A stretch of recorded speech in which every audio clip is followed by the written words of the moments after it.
Long টার্মে investment না করলে বেশি টাকা ইন্টারেস্ট পাওয়া যায় না।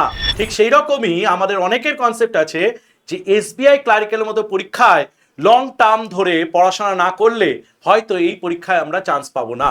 এই তথ্য কতটা ভুল আজকের পুরো ভিডিওটাতে তথ্য দিয়ে প্রমাণ করার চেষ্টা করব যে 1 বছর 2 বছর নয়, মাত্র 2 থেকে 3 মাস বা 4 মাস যদি আমরা ঠিকঠাকভাবে ইনভেস্টমেন্ট করি তাহলে কিন্তু এসবিআই ক্লারিক্যালের মতো জব রাজ্যের মধ্যেই আমরা পেতে পারি।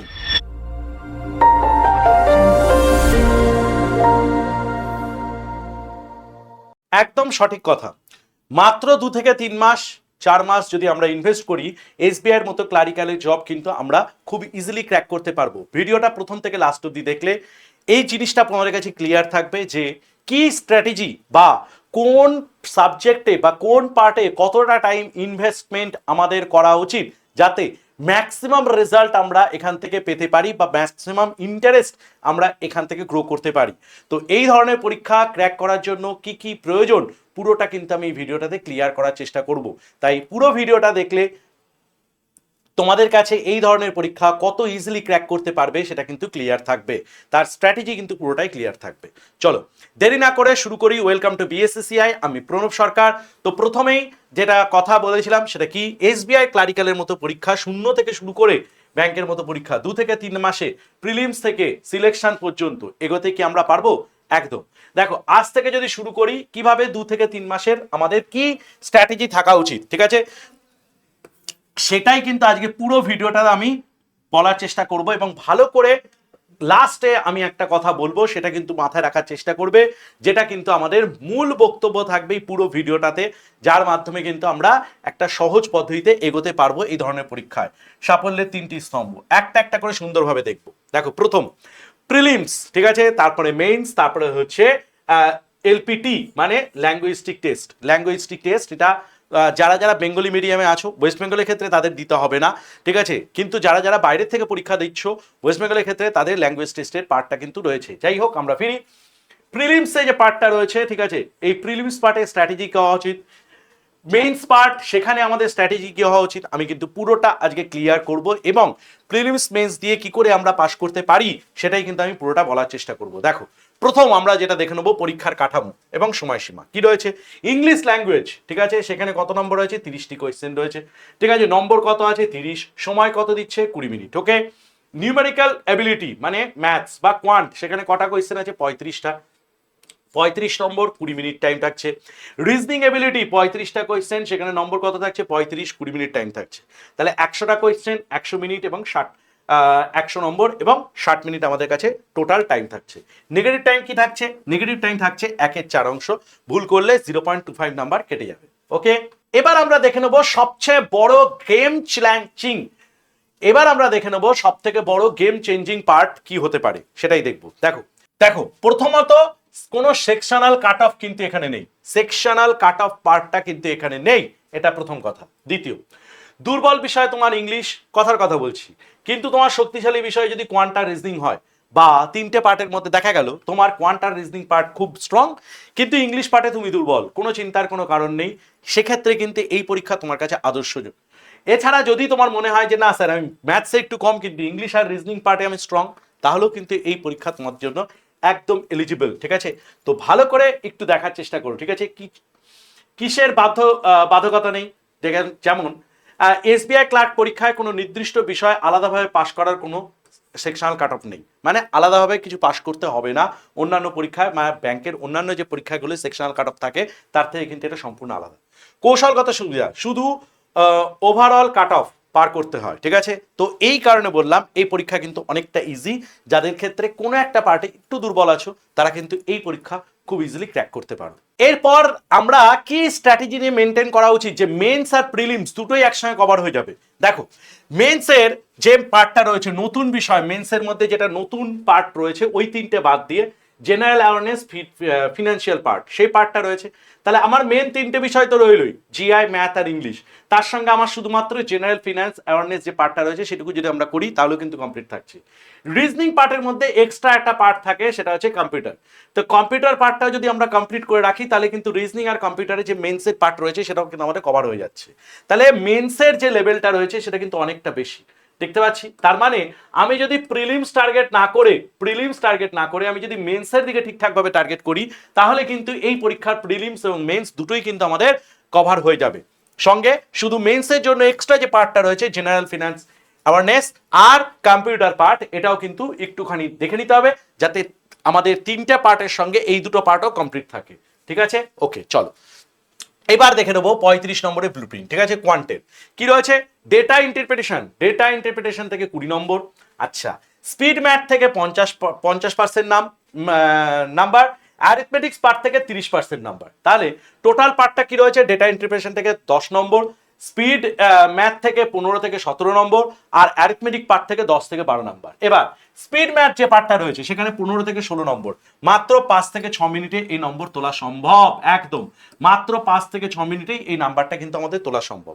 অ্যারিথমেটিক্স পার্ট যেটা রয়েছে 10 থেকে 12 নম্বর, ঠিক আছে, সেটা কিন্তু সিলেকশন ডিসাইড, ঠিক আছে, এটাই কিন্তু তোমাদের সিলেকশন ডিসাইড করবে।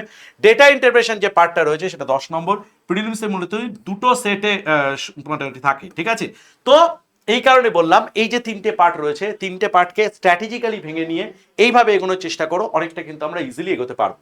এবার একটু দেখে নেবো স্পিড ম্যাথের মধ্যে কি কি পার্ট রয়েছে। দেখো স্পিড ম্যাথের মধ্যে কি রয়েছে? Simplification, approximate value, number series, ঠিক আছে, এই পার্টগুলো রয়েছে। অ্যারিথমেটিক্স এর মধ্যে কি কি পার্ট রয়েছে? Ratio, percentage, profit loss, SI, CI, average, age, mixture, time and work, এই পার্টগুলো কিন্তু আমাদের কিসের মধ্যে রয়েছে? অ্যারিথমেটিক্স পার্টের মধ্যে।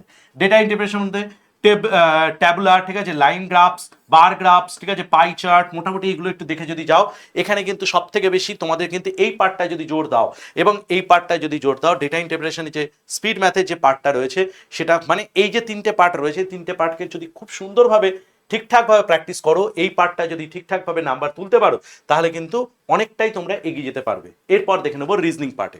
রিজনিংটা একদম সোজা স্যার, ছটা থেকে 7টা চ্যাপ্টার ঠিকঠাকভাবে একটু প্র্যাকটিস করতে হবে। সিটিং অ্যারেঞ্জমেন্ট দিয়ে ভরা থাকে, মোটামুটি ধরে নাও 2 বা 3টে সিটিং অ্যারেঞ্জমেন্ট থাকবেই, ঠিক আছে। পাজল, ঠিক আছে, পাজল সেটা দিয়েও মোটামুটি বেশিরভাগ কোয়েশ্চেনই থাকে পাজল দিয়ে। অ্যারিথমেটিক্স, অ্যালফাবেটিক্যাল মিক্স সিরিজ থেকেও কিন্তু কোয়েশ্চেন রয়েছে, সিরিজ থেকে কোয়েশ্চেন রয়েছে, সিলক্স থেকে কোয়েশ্চেন রয়েছে, প্যারামিটার থেকে কোয়েশ্চেন রয়েছে। চাইনিজ কোডিং খুব ইম্পর্টেন্ট, সেখান থেকেও কিন্তু রয়েছে। ইনপুট আউটপুট, তোমাদের মেন্সের জন্য একটু ইনপুট আউটপুট আর চাইনিজ কোডিংটা যদি ঠিকঠাক দেখে যাও এই পার্টটা কিন্তু অনেকটা ইজি। এটা মেইনলি প্র্যাকটিসের মাধ্যমেই তুলে ফেলতে পারবে সিটিং অ্যারেঞ্জমেন্ট পার্ট। এবার একটু দেখে নিই কোটা থেকে কতগুলো করে কোয়েশ্চেন থাকতে পারে।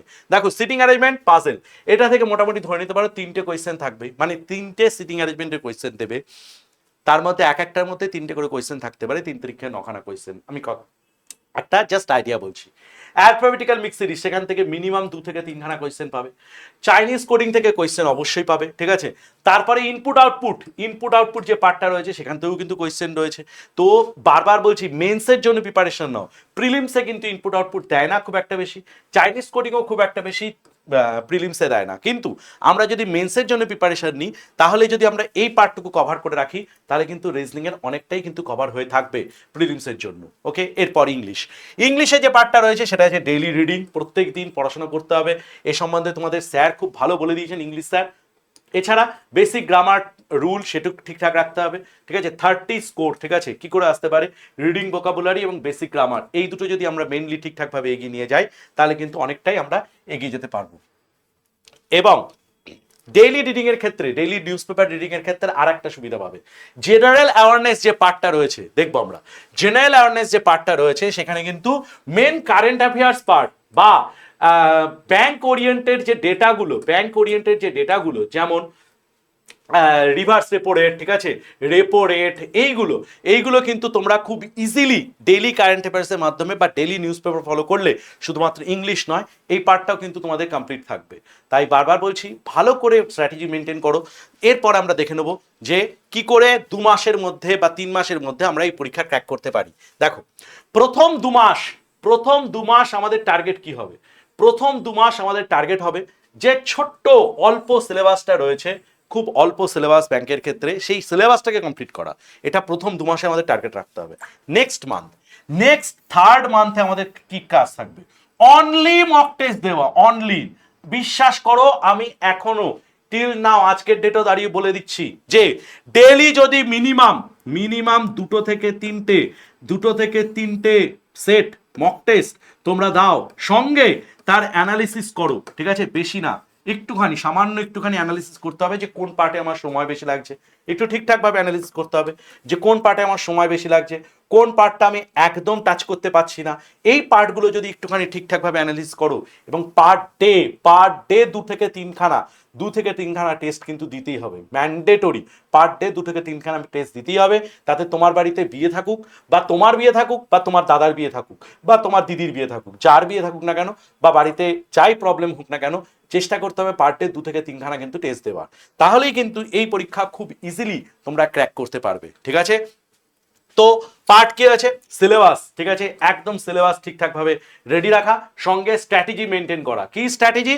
কোন পার্টটা আমি ছাড়বো, কোন পার্টটা আমি ছাড়বো না। যেমন আমি একটা উদাহরণ দিচ্ছি, মনে করো রিজনিং এ তোমায় দেওয়া আছে সিটিং অ্যারেঞ্জমেন্ট, তোমার করতেই হবে স্যার, ওটা তো ছাড়ার কিছু নেই, ঠিক আছে? 3খানা কোয়েশ্চেন থাকবে স্যার, 3টে পার্টে কোয়েশ্চেন দেওয়া থাকবে, তাহলে আমার তো ওটা করতেই হবে, ঠিক আছে? অ্যালফাবেটিক্যাল মিক্স সিরিজ স্যার করতেই হবে। কিন্তু একটা রিডিং কম্প্রিহেনশন মতো আমি বলছি, যেমন মনে করো স্টেটমেন্ট অ্যাজাম্পশন দিয়েছে, এত বড় একটা স্টেটমেন্ট দিয়েছে, তার সঙ্গে 2খানা এত বড় বড় অ্যাজাম্পশন দিয়েছে, যেটা পড়লে সময় নষ্ট হবে।